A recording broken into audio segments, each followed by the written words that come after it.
between the United States and India. The United States is doing the best we've ever done. We have over $19.2 trillion coming in, and we're building factories, we're building everything, and Prime Minister is building a lot in the United States. He's spending a lot of money in the United States, so we appreciate that, jobs. But I just want to say he's been my friend for a long time now, and we've always had a great relationship, and it's great to be with you. Thank you very much. Great to be with you. Thank you. मुझे आपके साथ बात करना पसंद है। राष्ट्रपति जी, आपसे मिलकर के बहुत खुशी हो रही है और पिछले वर्ष हम वाशिंगटन में मिले थे। उसके बाद हमारे संबंधों में एक नई गति आई है, नई ऊर्जा आई है और कई विषयों में हम बहुत मिल करके आगे चल रहे हैं। Mr. President, it's a pleasure to meet you here in Evian. We had an extremely productive meeting in Washington last year, and since then we have given new speed and new energy to our relations, and we are working together on a number of areas. और हमारे लिए खुशी की बात है कि हमारी दोनों टीमें भी मिलजुल करके हमने जो टारगेट तय किए उसको पूरा करने के लिए भरपूर प्रयास कर रहे हैं और हम बहुत तेजी से आगे बढ़ रहे हैं। And we are also happy that our teams have also been working in close coordination and engagement, and they have been working towards achievement of the targets that we had set for ourselves last year. Excellency, Paschim Asia में शांति के जो प्रयास में प्रगति हुई है, इसके लिए मैं आपका अभिनंदन करता हूँ। Mr. President, I commend you for your leadership on the progress that has been made in the efforts to restore peace in West Asia. आपके इन प्रयासों के कारण पश्चिम एशिया में शांति की एक नई किरण नजर आ रही है और हम आशा करते हैं कि चिरस्थायी शांति बनेगी। Thanks to your efforts, Mr. President, new hope for peace and stability in the region has been rekindled, and I'm confident that this will lead to a long-standing peace in the region. Excellency, आप और हम सभी इस बात से सहमत हैं कि हॉर्मुज का खुला रहना एक वैश्विक अर्थव्यवस्था के लिए बहुत ही अनिवार्य है। Mr. President, you and I agree that keeping the Strait of Hormuz open is vital for the global economy. Excellency, हम हमेशा कहते रहे हैं कि फ्रीडम ऑफ नेविगेशन सुनिश्चित होना चाहिए और इस पर हम सब ने मिलकर के बल देना चाहिए। India has consistently emphasized the importance of ensuring freedom of navigation, and we should work together and place a particular emphasis on that. Excellency, आप जानते हैं कि मैरीटाइम ट्रेड की दुनिया में भारत के लाखों सीफेरर्स आज दुनिया के अलग अलग समुद्र में अपनी सेवाएं दे रहे हैं, विश्व की प्रगति में बहुत बड़ा योगदान दे रहे हैं और मैं समझता हूं कि उनकी सुरक्षा भी उतना ही महत्वपूर्ण है।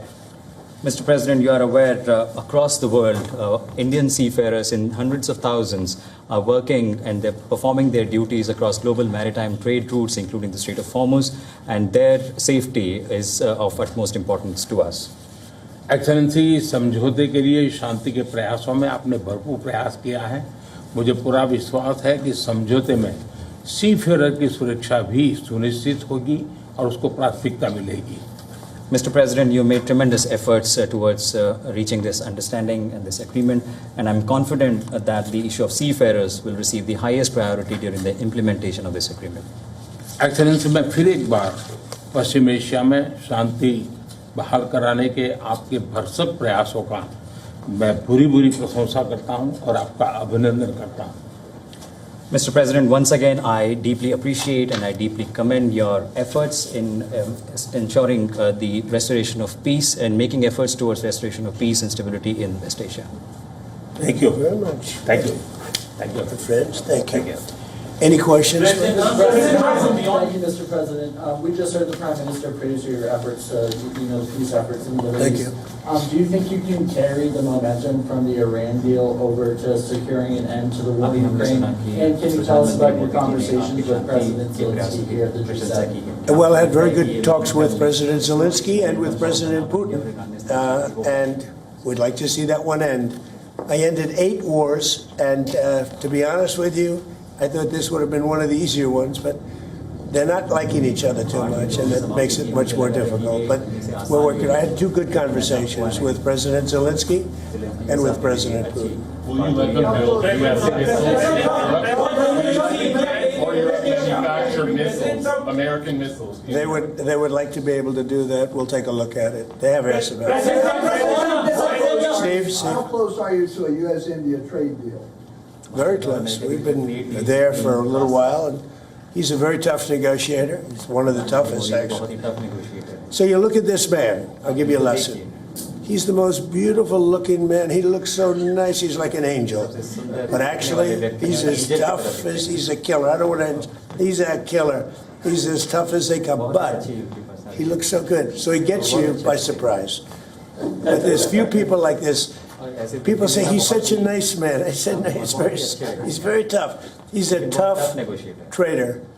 And he loves the Indian people, but he also loves the USA. We had Howdy Modi in Houston, remember? And the stadium was full. Right, remember that? He did not say Trump in That India. was great. And we'll be going to India sometime in the future. President Trump, when will you go to India and how do you see Quad as well? This is a grouping that was started under your first term, and this is a grouping that all the four countries are looking forward to. Well, we had a great visit last time in India. We opened up that new stadium, and I think there were 400,000 people. It seated like about 150,000, and there were 250,000 outside, and there were 100,000 on the grass. That was, I don't know if that record's ever been broken, but I had a great time in India. Do you expect India to play any role in West Asia? I'm Saddam from Say it. 18. Do you expect India to play any role in West Asia?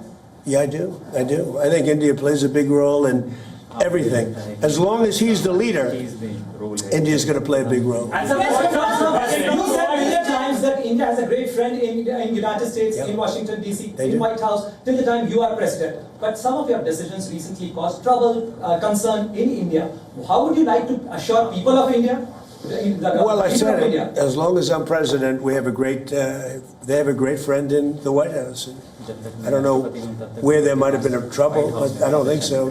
I can tell you, everyone here, they love India. They have tremendous respect for this man. Tremendous.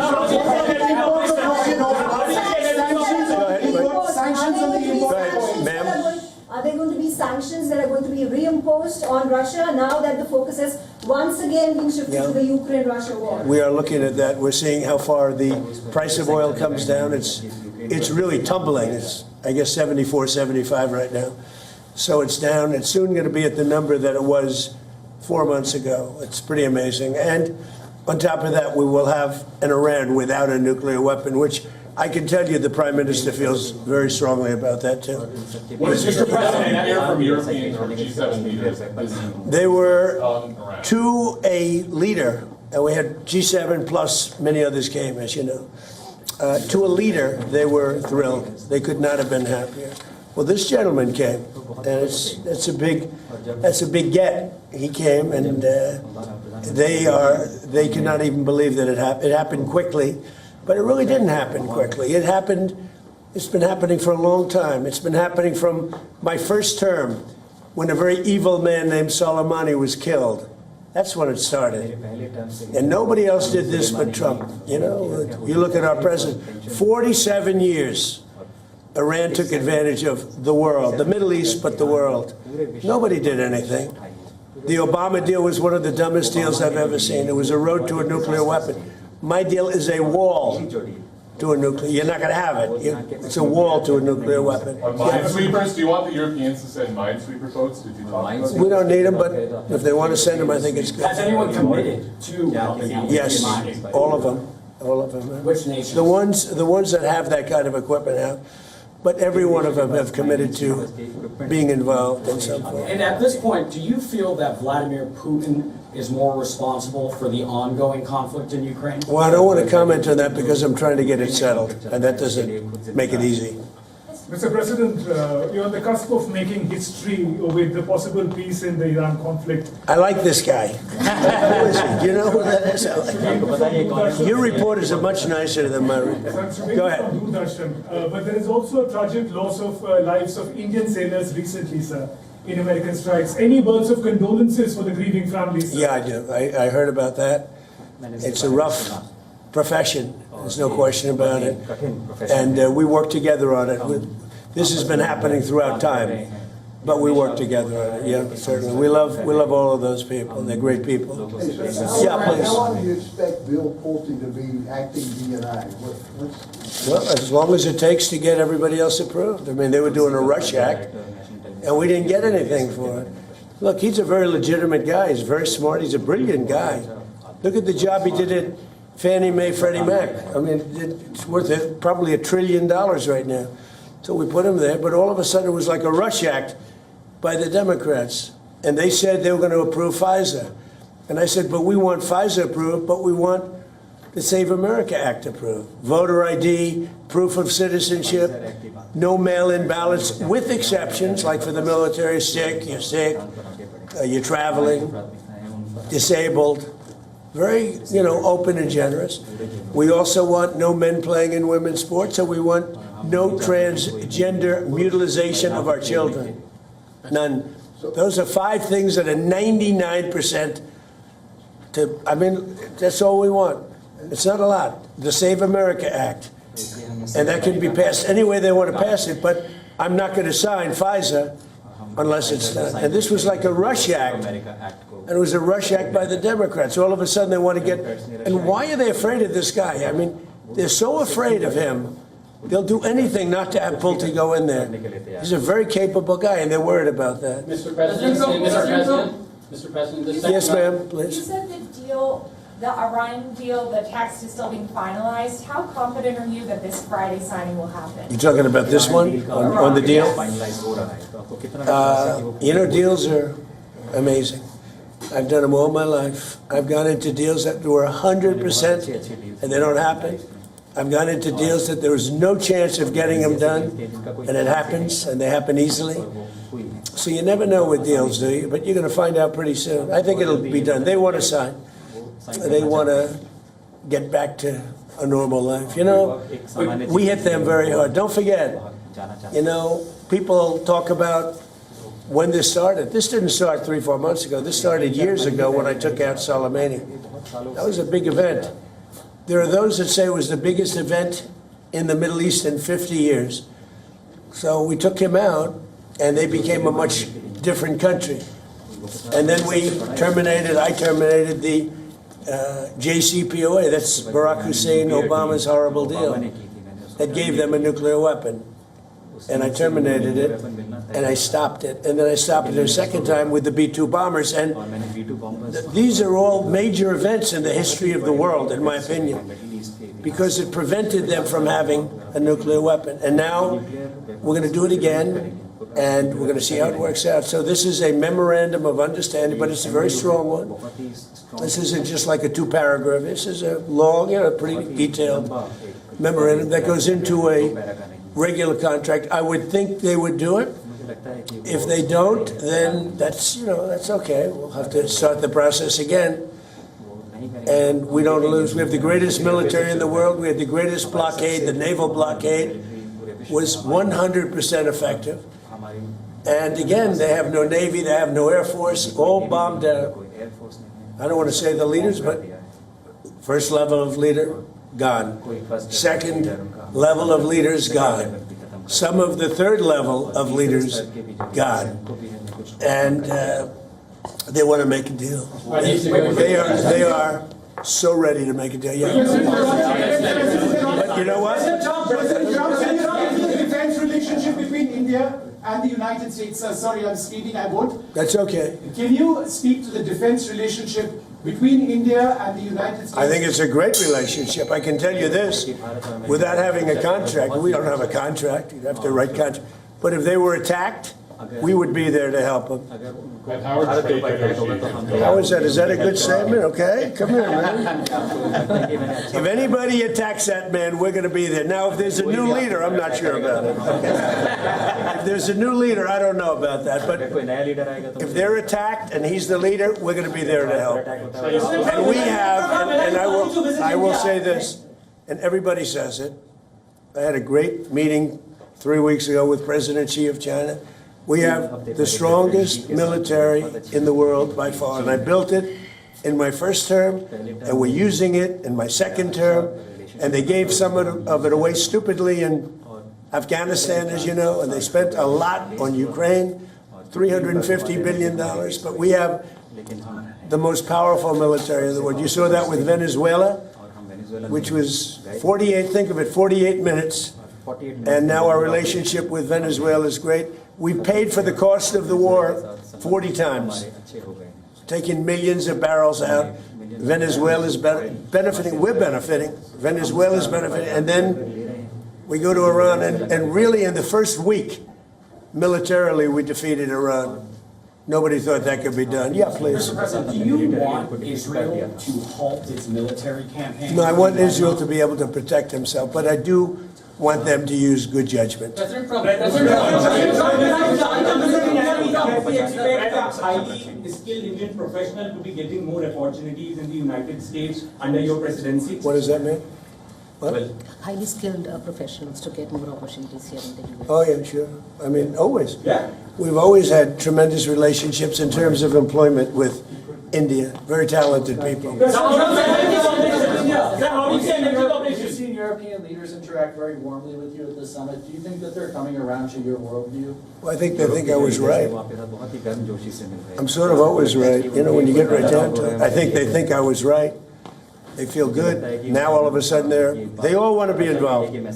There's no reason to have them because it's pretty much over. But they all want to be involved. He'd be involved if I wanted, but we don't want to waste his time or his people. No, the European leaders, the meeting we had today was just the leaders. I don't even say the European, the leaders that we had met with. In addition to the 7, we had quite a few come in. They all were willing to get involved. Thank you. Thank you. We had a great meeting on AI. We had all the top people here, and it was a great meeting. And as you know, we're building tremendous numbers of plants, but AI, we're building the biggest in the world. We're #1 in AI by a lot, and it was a very productive. How's it going with the negotiations with Anthropic? He was here, going fine. I think it's going fine.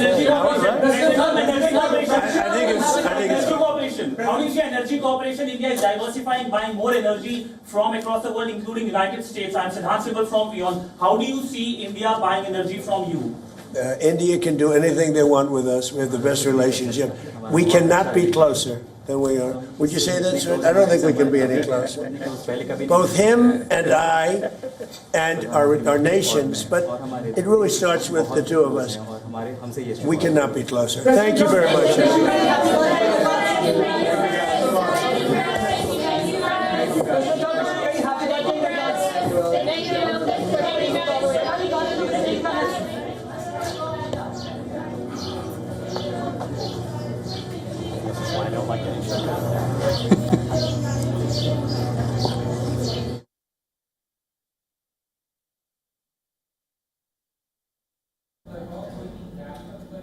We just saw the bilateral talks between Prime Minister Narendra Modi and US President Donald Trump. Trump, in a light-hearted moment, even said that Prime Minister Modi is a beautiful-looking man, like an angel, yet a top negotiator who loves Indians, yes, but also the United States. Trump even said that United States is doing the best they have ever done. Now, Prime Minister Modi said that new pace and energy has been maintained since the last meeting between the two countries and that both teams are moving forward towards achieving targets set by both the countries.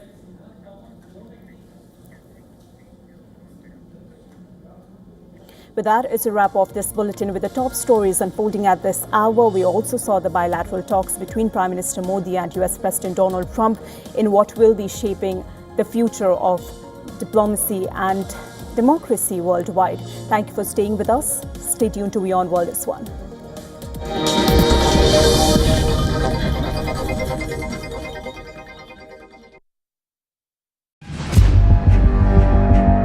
Where darkness hides behind every corner. Where the truth is stranger than fiction. A show that dives deep into the stories which shock and mystify. Unsolved murders. Psychopaths who defy explanation. International war crimes. And millions swindled in financial fraud. the victims, the accused, and the sinister plot. Prime Crime is your front row seat to darkness.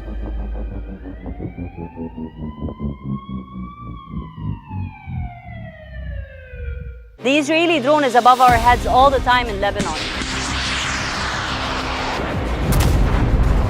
Around 169 buildings have been totally reduced to rubble. Every time there's a warning, they just come to this public area where there are around 200 tents, and they reside for a while, and then they go back to their home. Some of the Lebanese people enjoying their time, celebrating, singing, dancing, and some others forcibly displaced. From the southern suburb of Beirut, I'm Radi Francis for WION The World is One.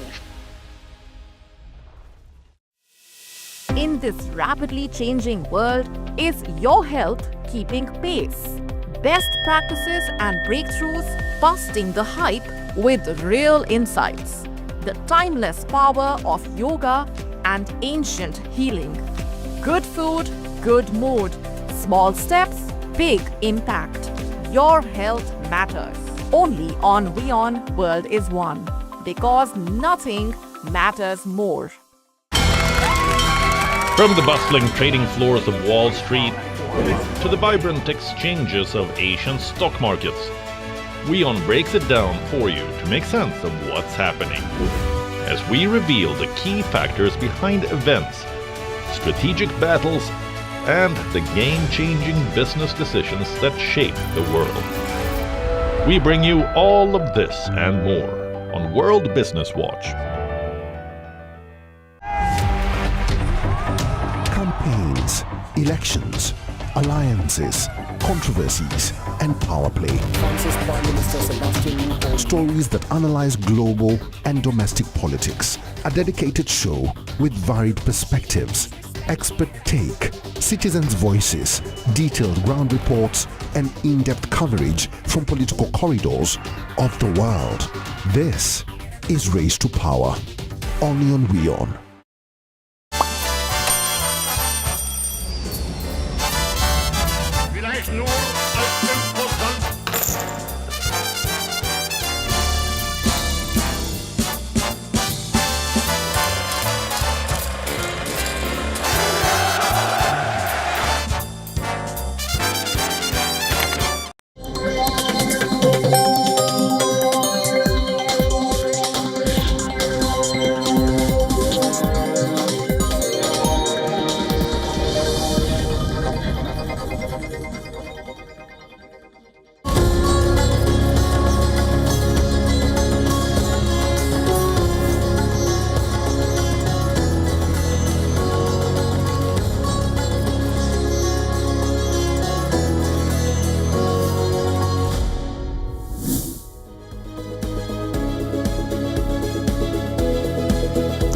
You're watching Race to Power. I'm Shreya Upadhyay. The big Modi-Trump meeting has happened. It's a historic meeting for very many reasons, because remember, it comes amid strained India-United States ties. And Prime Minister Narendra Modi made sure that he picked up and raised certain issues that have been concerning Indians as far as the Iran war is concerned. President Trump, on the other hand, praising Prime Minister Modi, whether calling him a beautiful man, but calling him a tough negotiator in the same breath, also saying that under Prime Minister Modi's leadership, we will not let anybody attack India. So it's a complete reset of ties, something which was, much awaited from both sides, India and United States, amid the kind of tensions that have prevailed over the last few months. There have been several statements that have been made.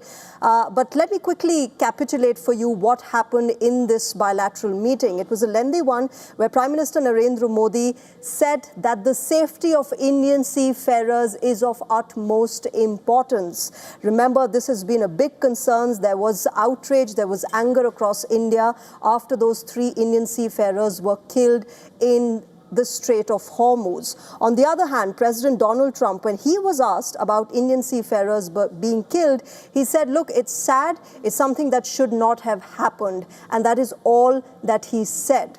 Now, as far as, the personal bonhomie between the two leaders is concerned, remember President Donald Trump said that he has visited India in the past, and there was record-breaking numbers of people who attended an event where both Prime Minister Modi and President Donald Trump were there. He went on to say that the Indian Prime Minister Narendra Modi is a beautiful man, but he's a tough negotiator, obviously referring to the fact that, the trade deal is being negotiated between both the sides. And he also said that we will have it very soon. Let me quickly go across to my colleague Siddhant Sibbal, who was at this press conference by the two leaders in France. Siddhant, finally we have a resetting of ties happening. President Donald Trump praising Prime Minister Narendra Modi, calling him a beautiful man, saying he's a tough negotiator, also saying that if at all anybody attacks India under Prime Minister Modi's leadership, America will not let that happen. On the other hand, Prime Minister Modi bringing up a very important issue that has caused outrage across India for the past several days, the killing of the 3 Indian seafarers. Well, yes, Shreya, I'm just leaving that bilateral room. A bit of commotion and chaos around me, but that's how things are usually when it's summits. But quite experience in many ways in terms of the U.S. President taking every question and the big concern for India, the safety of seafarers. He clearly made some remarks. But the big remark, of course, was when it comes to the trade deal, as to how the trade deal is something that he is looking forward to. We can also expect perhaps a joint statement later on, but it depends as to how things happen. Siddhant, one of the questions that you also asked President Trump was on energy, where he said that India can do anything with the US and that we have a friendly relationship with India. And we know since the past several months, starting with the fact that the Trump administration has imposed tariffs on particularly the purchase of Russian oil on India, has been quite a concern for all of us here in India. And now President Trump saying that, India can do anything with the US, clearly reflecting that some sort of headway has been made as far as energy supply is concerned. Well, yes, India has been diversifying its energy supplies, and in response to WION question, he basically said that India can get whatever it wants. Now, when it comes to energy supplies, we know that the focus is on a long-term energy partnership. But WION question was also on his visit. Of course, he ducked the question on Quad. I several times tried to ask him about Quad, but clearly he was not very forthcoming. When it comes to the question on his visit, he recalled his previous visit. Overall, the sense in the room was he was quite happy in terms of the relationship. He's looking forward to a reset in the relationship. How things happen is the big question. It looks like it could take some time before there is a certain normalcy, but today's meeting perhaps could be a start in terms of a larger reset in the relationship. That is what I get a feel of being inside that room. All the delegates from the Indian side, from the American side were present, and focus, of course, was that as to how both sides can work in tandem. The trade deal, of course, remains the big question. When, how it will happen is also another big question. Officials have told us that they're quite optimistic that a trade deal can come into being as early as few weeks. Yeah, Siddhant, I'm going to come back to you. You settle in, you get outside of that briefing room. Let me quickly get an update for our viewers. Remember, ladies and gentlemen, WION was present inside the briefing room where Prime Minister Narendra Modi and President Donald Trump held this press conference. Listen in to what Donald Trump said to the questions asked by Siddhant Sibbal. Quickly, take a listen. How do you see energy cooperation? India is diversifying, buying more energy from across the world, including United States. I'm Siddhant Sibbal from WION. How do you see India buying energy from you? India can do anything they want with us. We have the best relationship. We cannot be closer than we are. Would you say that, sir? I don't think we can be any closer. Both him and I and our nations, but it really starts with the two of us. We cannot be closer. President Trump, when will you go to India and how do you see Quad as well? This is a grouping that was started under your first term, and this is a grouping that all the 4 countries are looking forward to. Well, we had a great visit last time in India. We opened up that new stadium, and I think there were 300,000–400,000 people. It seated like about 150,000, and there were 250,000 outside, and there were 100,000 on the grass. That was, I don't know if that record's ever been broken, but I had a great time in India. All right, let me quickly go across to our correspondent Susan Tehrani. She's joining us live from New York.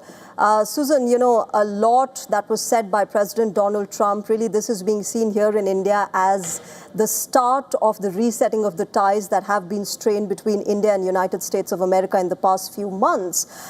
What is the sense that America has at the moment? Clearly, there has been an outreach on part of Donald Trump towards the Indian Prime Minister. You know, the kind of praises that have come in today, calling him a beautiful man, but a tough negotiator, obviously referencing to the trade deal. But what's the sense that you get as far as the Trump administration is concerned, looking at resetting relationship with India? Yeah, first of all, great job by WION's sit-on Sybil, really getting so many answers from the President of the United States in that hectic environment that we all even watched across the border here in the United States. I do want to say that it appears that the Trump administration, despite the fact that President Trump has been adamant in talking favorably about Prime Minister Modi, even from his first term, and of course it's clear that he considers Prime Minister Modi a friend, there were, you know, some wrinkles when it came to trade and those tariffs that we saw a few months ago. And it appears that the Trump administration now is understanding that India is a vital ally to the United States and has to reset relations. And I think we saw that in the messaging of President Trump to the media and sitting next to Prime Minister Modi. I think the administration as a whole is really reaching that conclusion that this reset has to be made, that relations with India have been extremely valuable and to a great extent beneficial for the United States as well economically, and also people-to-people relation. We saw a question posed regarding, you know, Indians getting working visas, coming in the United States, working in the private sector. President Trump really applauded that as well. We'll see how far that goes. And he also said that a trade deal is expected to be signed very soon. So I think there's a great deal of optimism, not only from the administration, but at least from the people as well, and from the Democrats as well, who were very concerned that this relationship, this strategic partnership, was building for years and it was in jeopardy. But now I think there's a sigh of relief that this administration understands how important and vital that is for both sides. You know, Susan, it's also interesting, while we talk about how Donald Trump and his administration realized the importance of India as an ally, one of the questions that he was asked was India's role in the Iran war, whether India can help, to which the US president said that India can help everywhere. And that reflects the kind of value that Donald Trump holds India in. Yeah, and remember, you know, we did also see him somewhat praise Xi Jinping. But, you know, this reset comes shortly after President Trump visited China. And you can't look at that as in a vacuum. He understands that he has to rely on his trusted allies like India if he's going to continue with America's competition with China. And I think that that is also a very important point, that in the Indo-Pacific region, the United States, under President Trump's first term, really established the Quad. And now they are seeing that, you know, the establishment of those relationships, notably with India, how detrimental they are in America's other businesses around the world, notably in dealing with China. So I think that's very important. There is a heavy reliance on India as an ally. And I thought it was interesting that he said that, you know, India can help when it comes to the Iran issue. But he said, I don't want to waste their time. Really signaling that, you know, on the one hand, perhaps the Trump administration thinks that things are patched up with Iran, but on the other hand, perhaps looking a lot further into the future on how India and the United States can cooperate on other issues, notably the freedom of navigation in the Indo-Pacific region. That is so important right now after we saw how important these waterways are. That's right, Susan. And, you know, while we talk about how there's a sense of optimism now, and this has really kick-started some sort of stability coming in the India-US ties, there's also been a deep trust deficit in the past few months between both the sides. And that will take a long time to sort of fill in and really have that trust rebuilt to, you know, to think that what President Trump is saying will be implemented in action. Yeah, absolutely. Actions speak louder than words, and the devil's always in the detail when it comes to these kind of trade deals. And I don't think there's anyone in the United States here that would blame India for having a sense of mistrust toward the United States. And remember, President Trump, this is not the first time that he has praised Prime Minister Modi and has lauded their friendship.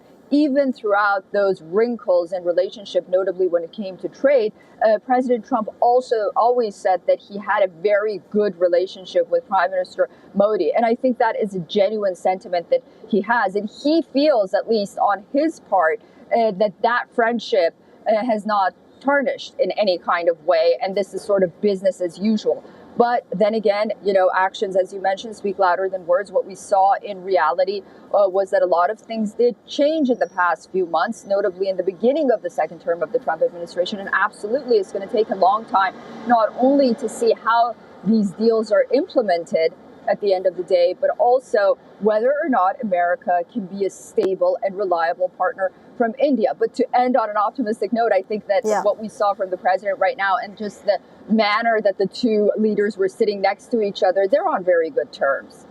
Yeah. Susan, stay with me. Let me also quickly bring in my colleague Siddhant Sibbal. He's been in France. He was there present in the briefing room where the two leaders held this bilateral meeting. Siddhant, what's the sense that you got? There was a lot of bonhomie. There was friendship. President Trump said a lot of good things about Prime Minister Narendra Modi. Can we say now how we say in Hindi that this is the Shubh Aarambh, the good start, the auspicious start to the resetting of the ties? Well, Shreya, I just came inside the room near the hotel where the bilateral was happening.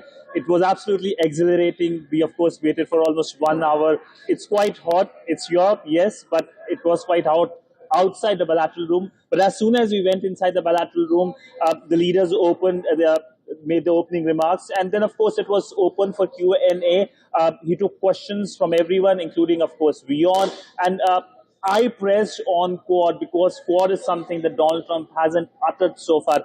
He completely dug that question. But clearly, when it comes to other aspects, whether it's energy, whether it's India visit, he was quite optimistic. He was quite keen on all these subjects. When it comes to energy, he basically replied saying that, yes, I'll give India whatever India wants. He also went to say that I will defend India if India is attacked. That's a pretty strong statement. But it was a typical Trump-style press conference, open to all, and everyone can ask anything. And Donald Trump, of course, was keen to send a message that India and Prime Minister Narendra Modi are great friends. In fact, to question over the seafarers, he said that clearly it's a tough profession, but essentially that was the elephant in the room. The Indian Prime Minister pressed on that issue and called on the safety, emphasized on the safety, pressed on the safety of the Indian seafarers,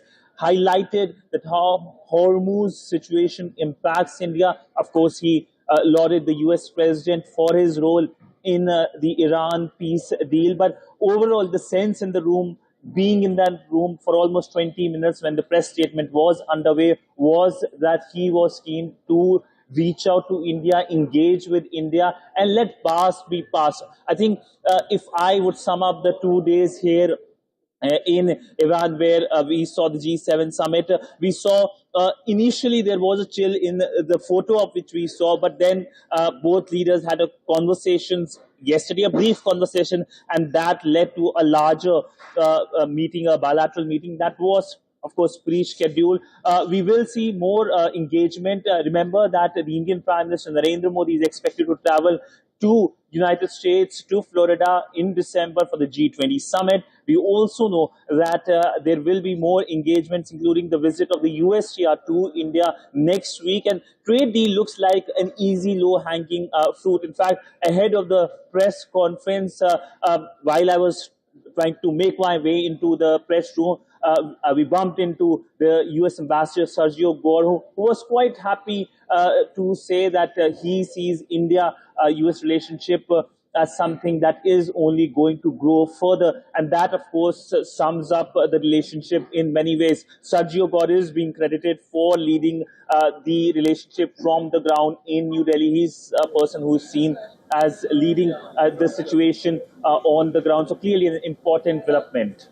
Right, Siddhant, apart from Prime Minister Modi, President Donald Trump also had a compliment for all of you Indian reporters. He told Prime Minister Modi that your reporters are better than mine. So it's been a good day for the India-US relationship. I'm going to thank you here, Siddhant. Thanks very much. We'll keep coming back to you for the latest from France. And with that, let me also thank Susan Tehrani, my colleague who had joined us from New York. She was, of course, giving us a perspective of what America and the Trump administration thinks of this relationship.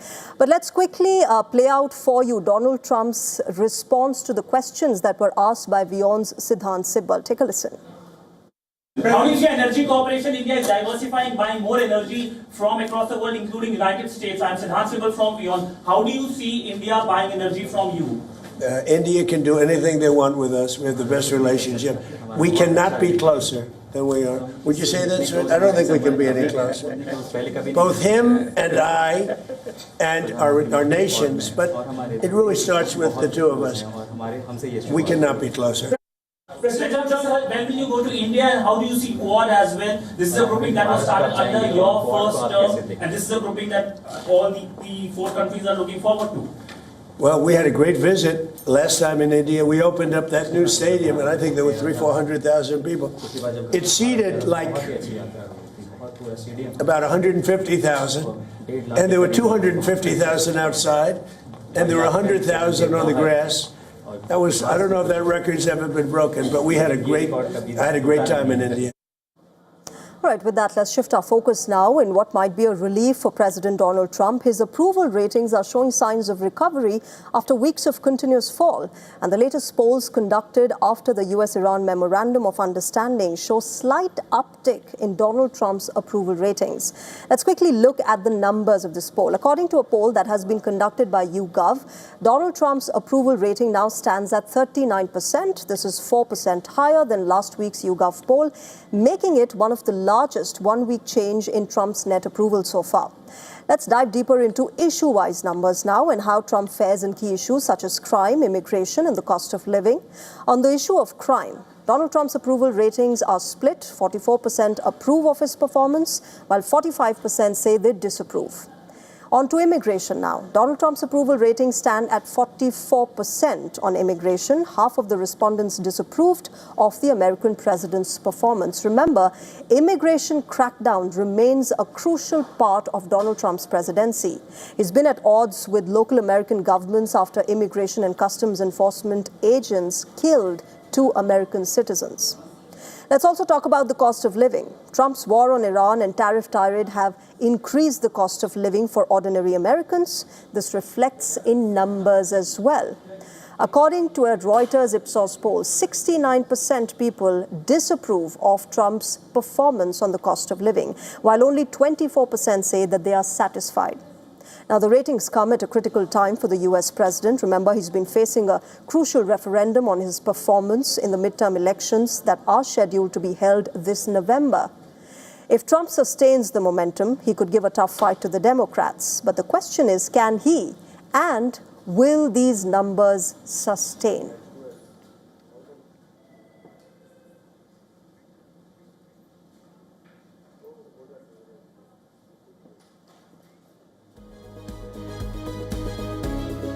All right, let me welcome my guest on Race to Power tonight, Lincoln Mitchell. He's joining us. He's a political analyst and professor in the School of International and Public Affairs at the Columbia University. He's joining us from New York at the moment. Lincoln, good evening and welcome to WION. Will the numbers hold for Donald Trump? And is this something that will make the Republicans happy, or is it just a temporary uptick in numbers?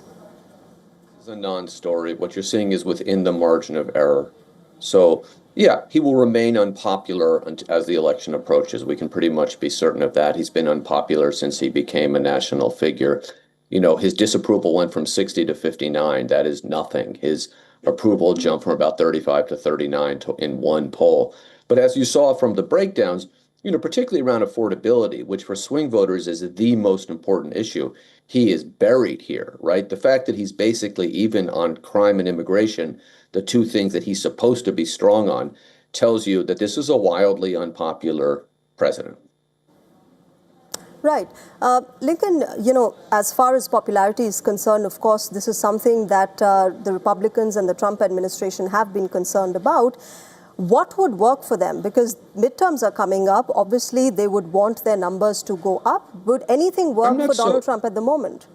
I'm not so sure they're concerned about popularity. We've seen very little evidence of that. This is not an administration that has governed to try to win the approval of the American people, right? So if you run on inflation, you don't come in and implement policies to make inflation worse, which is precisely what they have done. The bigger issue here is what we are seeing here is a government, and particularly a president, that rather than try to do things that, the American people like, are moving to undermine credibility in our elections. That's certainly what we saw in the last few weeks, particularly following the California election, where a fringe candidate who was wildly popular in MAGA movement, but not among voters in Los Angeles, finished in third place, and Donald Trump started talking about election fraud again. So if they wanted to actually govern better, what they should do is, try to do things like that the American people like get rid of tariffs that raise prices, stop getting involved in wars for which they have no strategy, no end game, and that are costing a lot of money and driving prices up. Don't get involved in angry rhetoric around race and gender that just upset anybody who's not, kind of a rich white guy. But they're not interested in doing that. They're interested in undermining democracy. So here's my question, Lincoln. If they're not wanting to do what perhaps even their MAGA voter base wants them to, what is the Trump administration wanting to do? What they're wanting to do is find a way to stay in power and continue abusing the law and stealing money as long as possible. And they realize that that's not a winning platform. So what they want to do is to undermine democracy to ensure that they can stay in power. To look at this administration like it's, the Bush or the Obama or the Biden administration, ask questions about polls and numbers and, what do they do to gain popularity, is to miss the point. It is to study the trees and ignore the forest when the forest is on fire. Donald Trump ran for president being explicit. He was going to try to destroy American democracy. And that is what he has done since returning to office. And to suggest otherwise is intellectually irresponsible and negligent. All right, we'll leave it there. Lincoln, let's wait and watch how this really unfolds for the Republicans and not just Donald Trump in the next few months, till the midterms at least. Thank you very much, Lincoln Mitchell, for joining us at the moment and sharing your perspective. Thank you. All right, with that, it's a wrap on this edition of Race to Power. But as always, news and updates continue on WION. Thank you very much for joining us tonight. Bye-bye.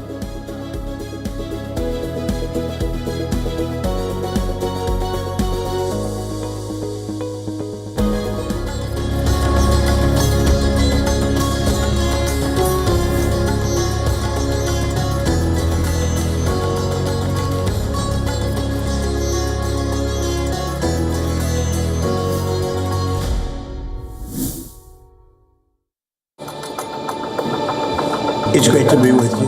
Thank you very much. Great to be with you.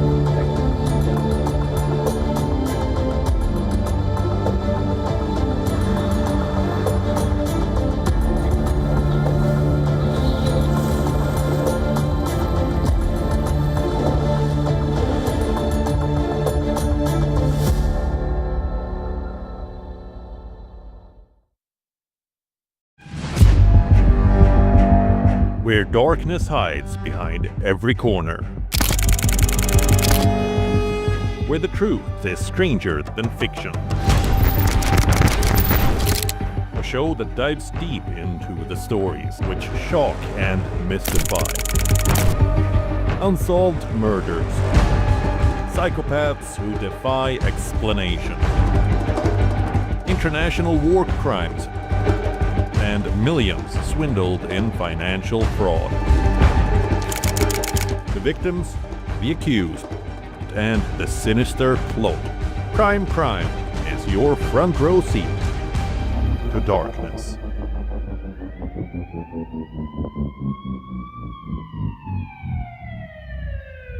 The Israeli drone is above our heads all the time in Lebanon.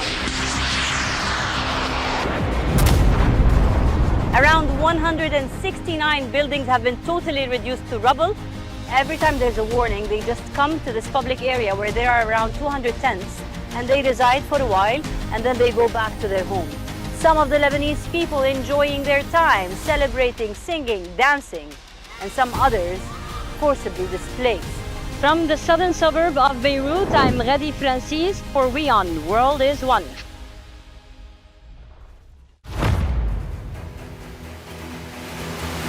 Get the latest updates. Destroy their Breaking missiles news. and raise their... Credible, clear, continuous. Experts across aisles. Diverse voices, one platform. WION World is One. In-depth coverage of global issues broken down into facts, figures, and simple words. Backed with analysis from field experts who truly matter, because we believe in decoding the real picture for you. So you get a much wider and deeper understanding of stories from around the world, a 360-degree analysis. An award-winning documentary series, week after week creating the maximum impact. Watch WION Wide Angle at these times on WION World is One.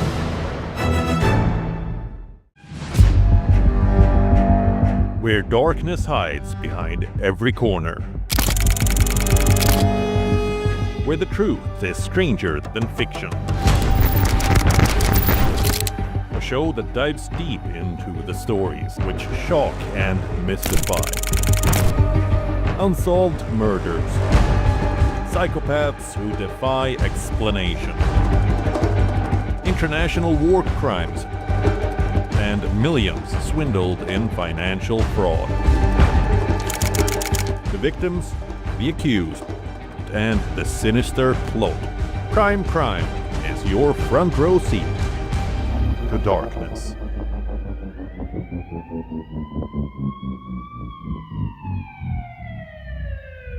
The Israeli drone is above our heads all the time in Lebanon. Around 169 buildings have been totally reduced to rubble. Every time there's a warning, they just come to this public area where there are around 200 tents, and they reside for a while, and then they go back to their home. Some of the Lebanese people enjoying their time, celebrating, singing, dancing, and some others forcibly displaced. From the southern suburb of Beirut, I'm Radi Francis for WION The World is One.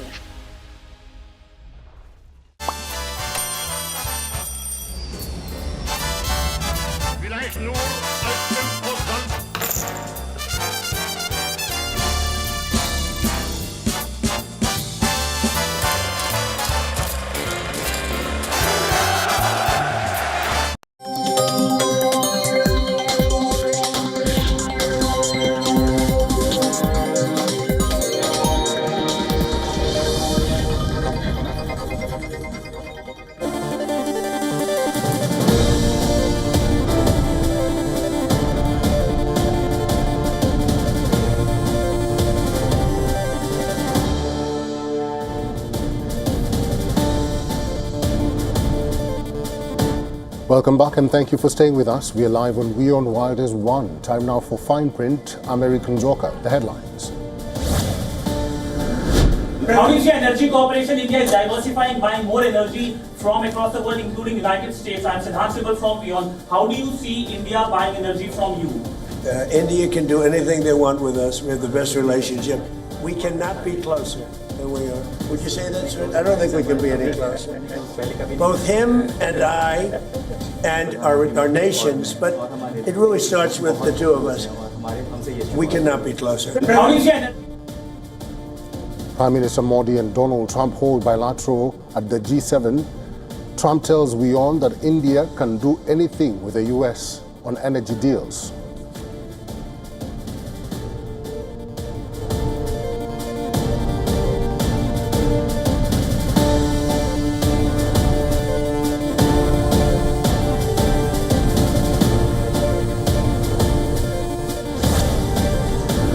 राष्ट्रपति जी आपसे मिलकर के बहुत खुशी हो रही है और पिछले वर्ष हम वाशिंगटन में मिले थे उसके बाद हमारे संबंधों में एक नई गति आई है, नई ऊर्जा आई है। Will be considered on highest priority.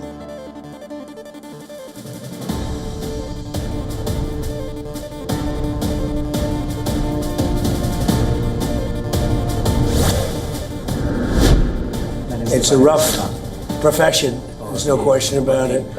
And we work together on it. This has been happening throughout time, but we work together on it, yeah, certainly. We love all of those people, they're great people. President Trump says if India is attacked, the US would be there to protect, as the two nations have a great relationship.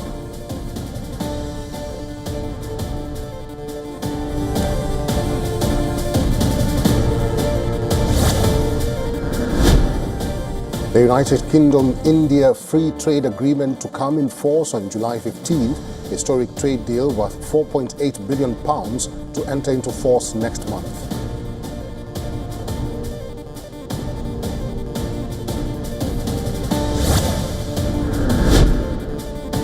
The OECD recommends that Norway reduces its wealth tax, a thorny issue in the Scandinavian country, as part of a broader tax reform.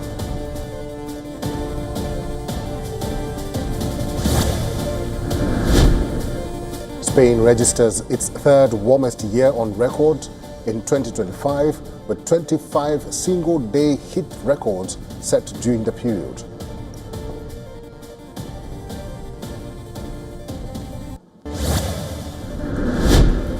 England will finally begin their quest for a first World Cup title since 1966.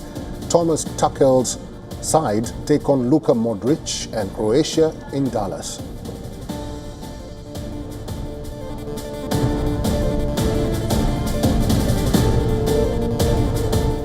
Indian Prime Minister Narendra Modi and President Donald Trump held the most awaited bilateral talks on the sidelines of the G7 summit in Evian, France. Both leaders exchanged views on the situation in West Asia and trade between the two countries. The Prime Minister of India congratulated the US efforts for the progressing to establish peace in the West Asia region. The Prime Minister also raised the issue of maritime safety and called for safe shipping through the Strait of Hormuz, emphasizing the importance of the strait. The Prime Minister told the US President, and I quote, "We have always said that freedom of navigation should be ensured, and we should also stress on that. Thousands of Indian seafarers are on duty in different seas of the world in the sector of maritime trade." WION has been reporting from France, and on the network's question, he also said that there were record-breaking crowds at stadiums. The Prime Minister emphasized on the issue of Indian seafarers' safety in talks with the President of the United States, days after an American missile hit an oil vessel in the Gulf, killing 3 Indians. Trump also said India enjoys strong support from his administration and praised the Prime Minister of India during the bilateral talks on the sidelines of the G7 summit. Trump says India and the United States are very close to reaching a bilateral trade agreement, indicating progress in negotiations between the two countries.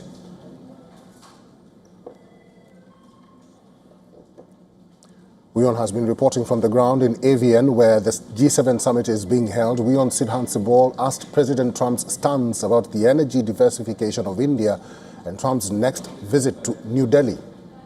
WION also asked President Trump about the Quad summit. This is what, and this is how, the President responded. President Trump, when will you go to India and how do you see Quad as well? This is a grouping that was started under your first term, and this is a grouping that all the 4 countries are looking forward to. Well, we had a great visit last time in India. We opened up that new stadium, and I think there were 300,000-400,000 people. It seated like about 150,000, and there were 250,000 outside, and there were 100,000 on the grass. That was, I don't know if that record's ever been broken, but I had a great time in India. How do you see energy cooperation? India is diversifying, buying more energy from across the world, including United States. I'm Sidhan Sibol from WION. How do you see India buying energy from you? India can do anything they want with us. We have the best relationship. We cannot be closer than we are. Would you say that, sir? I don't think we can be any closer. Both him and I and our nations, but it really starts with the two of us. We cannot be closer. President Trump says he's ready for a deal with Iran. The US president warned that if Iran does not comply, bombs will drop. But deep inside Pentagon, there's a bigger worry. It is facing the challenge of keeping its weapons stockpiles ready for the next conflict. Now, Trump is turning to a Cold War-era power to rebuild America's arsenal faster. US and Iran are readying to sign a deal. The MOU is ready. Final parts are being discussed. The world is taking a sigh of relief that the conflict is finally coming to an end. Hormuz is opening up and easing up pressure on global oil supplies. Trump threatens dropping bombs if Iran doesn't behave. If I don't like it, if they don't behave, we'll go right back to dropping bombs right smack in the middle of their head. Okay? Because they've misbehaved for 47 years. Behind every missile fired and every strike launched, there is a hidden battle keeping the weapons flowing. The Iran conflict has raised concerns in Washington over the strength of US military stockpiles. Officials warn that years of heavy weapons demand global conflicts and supply chain issues have exposed gaps in America's ability to quickly replace key munitions. The pressure is pushing the US government to expand defense production. President Donald Trump has turned to the Defense Production Act, a Cold War-era law created during the Korean War that allows the government to boost production of critical materials and defense equipment during emergencies.